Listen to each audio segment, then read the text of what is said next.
So you want to enter your running era. You want to become a runner, a track star. She's a runner, she's a track star. Well, buckle up, grab a tea, an iced coffee, and let me guide you on how you can make this happen. For context, I'm a veterinary surgeon that makes content on fitness, veterinary, and lifestyle. And I have just run the Paris Marathon after entering my running era towards the end of last year. Running has become super popular over the last few months, and the hype really got to me. For me personally, it all started around September last year when I kept seeing videos on TikTok about people running, and it's just built from there. All the running videos really inspired me to get back into running, and fast forward a few months later, I ran the Paris Marathon and I still can't believe it. It's actually been 7 weeks since I've run the marathon. This year, running has still been a really big thing. Believe it or not, over 840,000 people have entered the ballot for the London Marathon next year. To put that into perspective, the previous record for those entering the London Marathon on the ballot was 578,000 entries, and that was actually for this year's marathon. So it's clear that more and more people are getting this running bug as well, and if you're one of those people, then let me tell you what you can do to join in. First of all, the easiest way to kick off your running journey is to go outside tomorrow and just go for a run. Run to the end of your street and run back.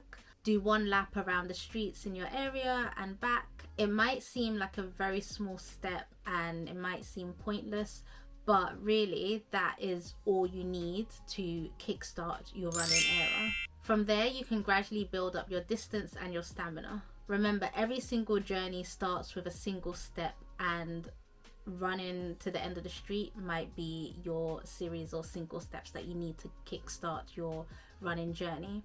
Because I think it is actually starting that is the hardest thing. Once you're in the motion and you're excited and wanting to do it, then that's easier. But I think your first run, like if you're nervous or you just, I don't know what's holding you back, but I would just say do something very, very tiny and then just build up from there. When it comes to upping your distance, it's all about finding what clicks with you personally.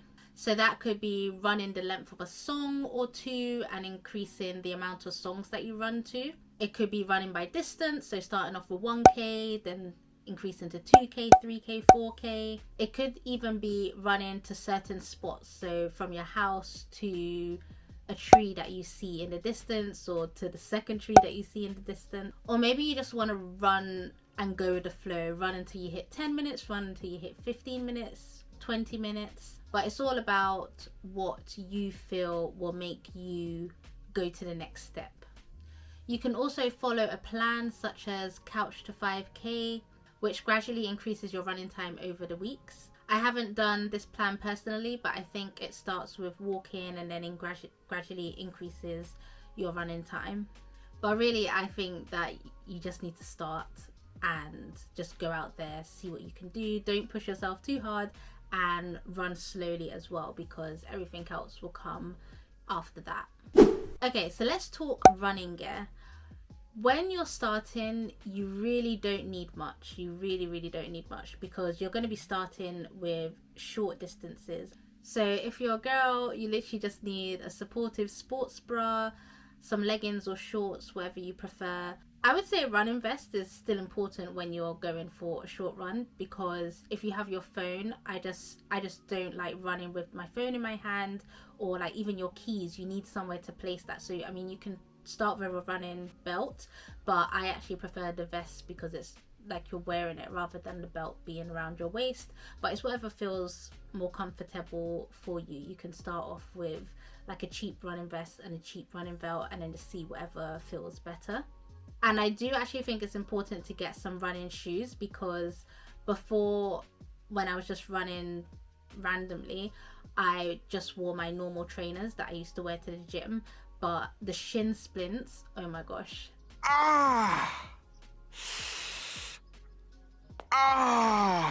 So I have a video where I was running 5k every day for 30 days during the lockdown, and my shin splints were bad. And then in 2021 I got some running shoes. I didn't even do any research or anything. I just went for something that looked like running shoes. Has the thick foam thingy at the bottom, and I think they're called Nike React Artemis. I'll put it on the screen.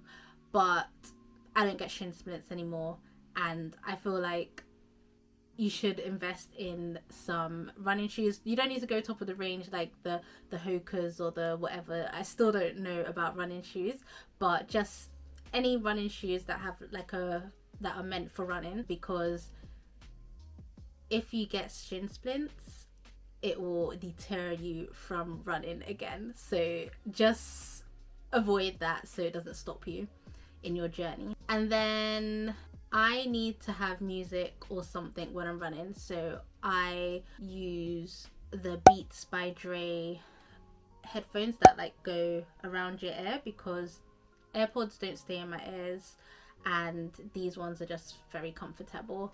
So that's what I use, but obviously you can use any headphones unless you like listening to the outdoor sounds while you're running, but I don't. I need some music to keep me going, or even a podcast or something like that. And then the other thing that I use is a watch. So I started off with a Fitbit. RIP my Fitbit. I loved it. It was so good. But then I got an Apple Watch. I still slightly think the Fitbit is better. I don't know. Debatable. And now I've upgraded to the Garmin, because all runners have a Garmin. But you don't need that. You can just use your phone. I used to use the Nike Run app or the Strava app, and now I use both of them together because they're slightly different on distances, and yeah, I just use both of them. But yeah, you don't even need a running watch or a fitness watch to start out with. But I mean, if you want to, then you can. My toxic trait is that if I want to start an activity or start doing anything, then I just buy everything that I don't need yet, but it makes me feel good, you know. So, but you don't need to do that.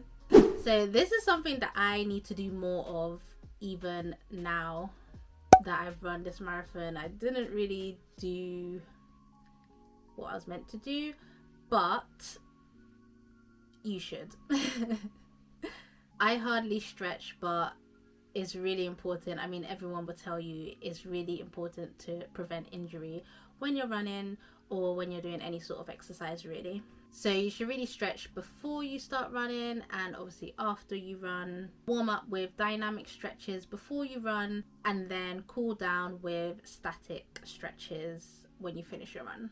You can find stretching exercises, I'm sure, on TikTok, YouTube, online, and it doesn't even need to be a long time. It can be like 5-10 minutes before and after your run. Also, when you're running, you should focus on maintaining a good running form. I mean, when you're just starting out, I guess you can just see how you feel when you're running, but maybe some tips could be that you keep your shoulders relaxed, your arms at 90 degrees. Make sure you're swinging your arms when you run, and try to run mid-foot, like not on your heels and not on your tippy toes. But I'm sure you can get more information from other people that actually know more in depth about what they're talking about. And when you're starting out, definitely start off running slow. When I started, I kind of had a specific time in my head that I wanted to run, so I used to just run random 5Ks, and obviously I know a time that I can run it in, so I was trying to go by that time. But in hindsight, I should have really been just running the distance, running slower, and then building up. So by slow running, you should be able to maintain like a conversational pace. So this means that you should be able to hold a conversation while you're running. So you shouldn't be out of breath. You should be able to speak when you're running.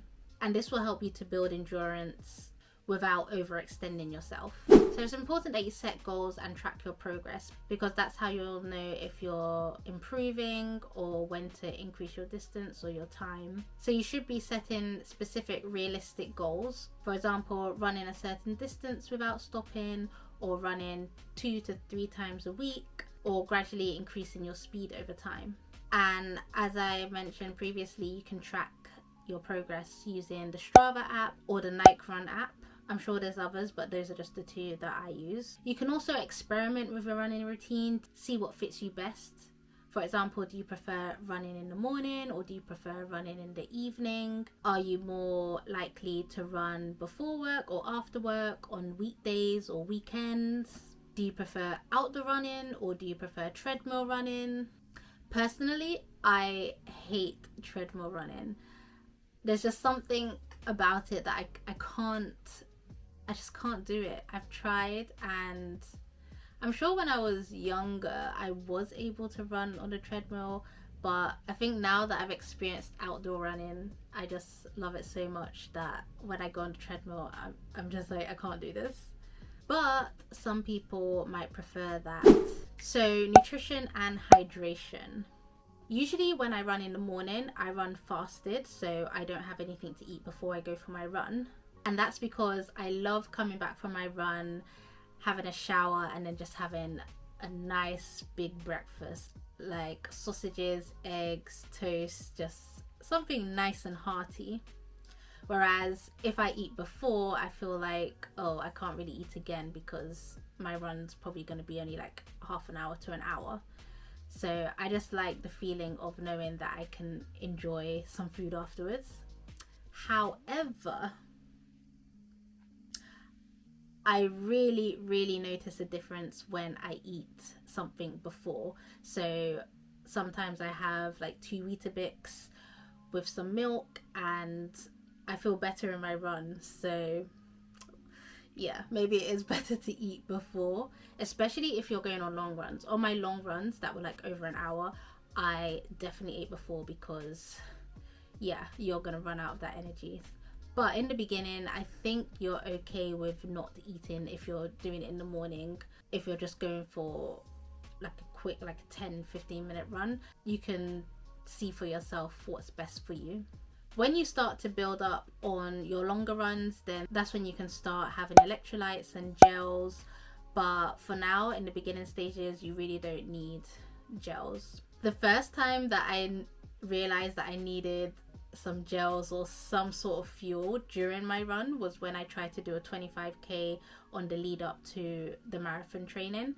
And I don't know, something just happened where I don't even know what kilometer I was in. I was in quite far, and then I just felt weak. I felt dizzy. I was like, I need to go to a shop and buy something. So I ended up buying a flapjack, and I hate nuts. I hate nuts. And I didn't even realize that this was like a peanut butter flapjack, because I just needed to eat something. And I think I thought it was actually nice as well, which I hate nuts. And peanuts is the worst nut of them all. But I really needed that fuel to get me through that run. Otherwise, yeah. But in the beginning, you should be okay. You also need to stay hydrated when you're running, especially when it's hotter weather or longer distances, because you're gonna sweat out so much, and obviously you need to replenish that, and also the electrolytes that you lose. So if you do get a running vest, you can obviously put your waters in the vest. I don't like running with water because it's annoying. So usually I just stop off at a shop and buy some water, drink it. Usually I drink the whole bottle, and then obviously I throw it away afterwards. So you started your running journey, but you find your motivation is dwindling after you've completed a few runs, or you've started and it's been a few days or a few weeks. I would suggest following inspiration on TikTok, because for me that's where it all started, and I just find TikTok so inspirational. When I see people running like, come run 5k with me, come run 10k with me, come run a half marathon with me, I love it, and it just makes me feel like, oh yeah, okay, tomorrow I'm gonna go for a run. I really like YouTube as well. I like seeing everyone's training journey, like if they have an event coming up or just if they're going for a run during one of their vlogs. I really enjoy that. And even just seeing people running on the streets, I don't know what it is. It's just like, if I'm in my car and I see someone running, I'm like, yes, that's me. I'm part of the running community. Like, I run as well. And then it just makes me think, oh yeah, I should go for a run now. I haven't been, so let me go. Also, it really helps to join a race because you have something that you need to build up to, or that's something that you're looking forward to. So I would just look up any 5k, 10ks, half marathons, whatever distance that you want to do, and just see if there's any around you that you can sign up for. Another really good thing is park run. If you haven't heard about park run, it is a free 5k event that happens every Saturday at many parks around the UK. It's where everyone meets and you have your own barcode, and you can either run, walk, jog, whatever you feel like. I see people with buggies, like mums and dads with buggies running, and on your barcode they scan it at the end so you can track all of your times. So just go on the park run website and look for a park near you, and maybe that's something that you can join.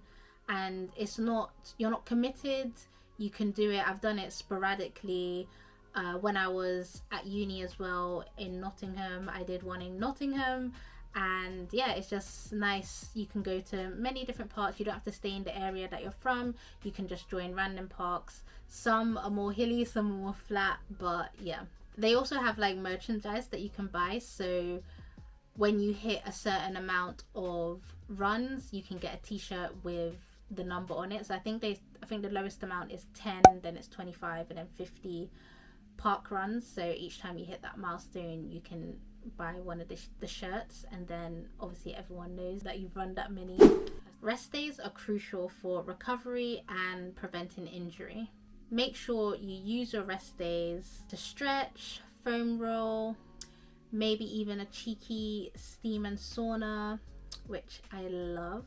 Listen to your body and make sure you're not overdoing it so that you don't injure yourself, because if you injure yourself, you're going to hinder your running journey, and we don't want that. Entering your running era is an exciting journey. Remember to start small, stay consistent, and enjoy the process. If you found this video helpful, please like and subscribe, and please comment down below with your running goals or any questions that you may have. Happy running, thank you for watching, and I'll see you in the next video. Bye.